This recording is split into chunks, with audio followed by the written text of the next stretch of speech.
This is Joe Rosemerick with Rosemerick Fishing, going out on the big water again today. Nice cloudy day, nice and calm. Gonna go after some pike and largemouth bass. Here we go.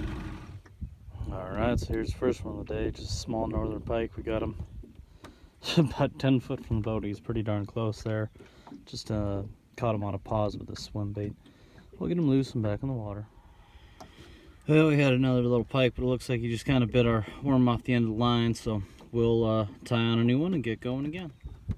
Well, we just had another one. We had a largemouth bass. We reached down to grab him by the mouth, and he got off right here at the edge of the boat, but that's all right. We'll keep going. All right, so here's the fourth one we've got, but only the second one we've got in the boat. Just a small largemouth bass. Come on, turn, buddy.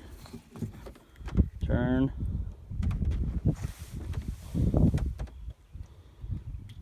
Caught him on this internally rigged worm.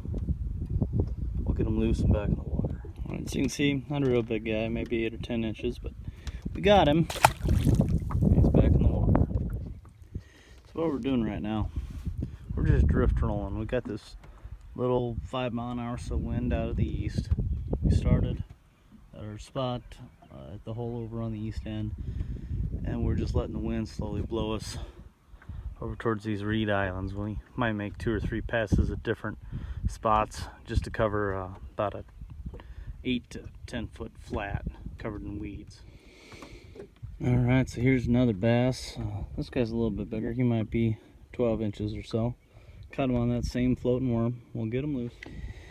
And here goes bass number 3. All right, so here's another nice sized little bass. Went still just out here drift trolling. We're almost up to that reed island, but picked up 4 fish along the way. That ain't bad. We'll get them loose and back in the water. And here goes number 4, swimming off. So you can see our little worm hanging out there.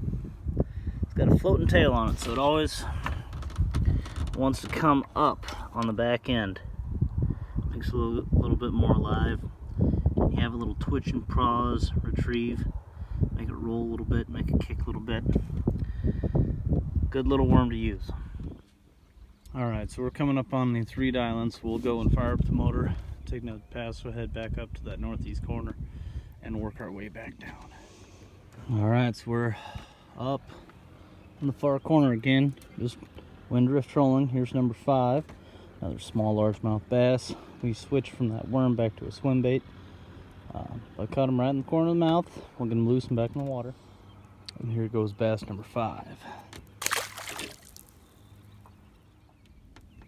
Well, that's a bummer. Here's one of these Frankenstein plastics I made in a recent video. First cast had a northern pike. Again, had him 5 foot from the boat, and lost him on the retrieve. But we'll keep going. Well, patience is a virtue. Been 2.5 hours since we got our last fish, and we finally got one here. We got a small little northern pike. See, broke the tail off my swim bait. We'll go and get him all unhooked and back. Well, this guy got really lucky. He just missed pulling that hook right through his eye, through the top of his mouth, but here he goes back in the water. And another jig falls victim to an angry pike. You can see how bent out of plane he made that hook. Alright, so let's talk a little bit about the technique that we're using today. So wind drift trolling has, a use in certain conditions. You want the wind to be between about 5 and 15 mile an hour. If it's less than that, you're not really moving.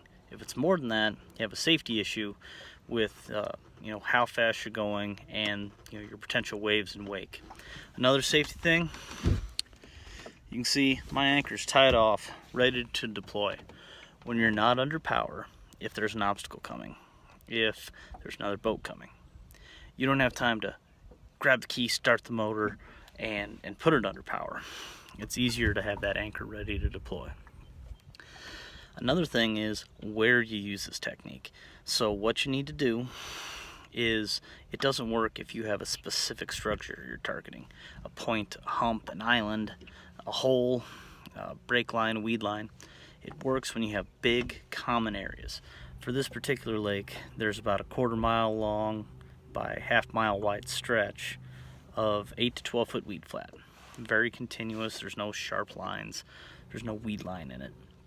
When you're covering that big area, this is a good technique to use. If you're targeting a specific point or a specific type of structure, it's going to be more advantageous to go and to do so under power with a trolling motor or with a drift sock. Where another small thing you can do is use your bait to help you steer on a small scale. So the wind shifted direction on our second pass through here. So to keep, instead of coming from the northeast, it was coming like north-northeast. So we would have came, through a completely different path and kind of missed our end target. So I would constantly cast off to the west side rather than kind of alternating around the boat to kind of keep pulling myself to the west until that wind straightened back out. Again, something to play with. Just make sure that you're using it in the right situations and taking the appropriate safety precautions.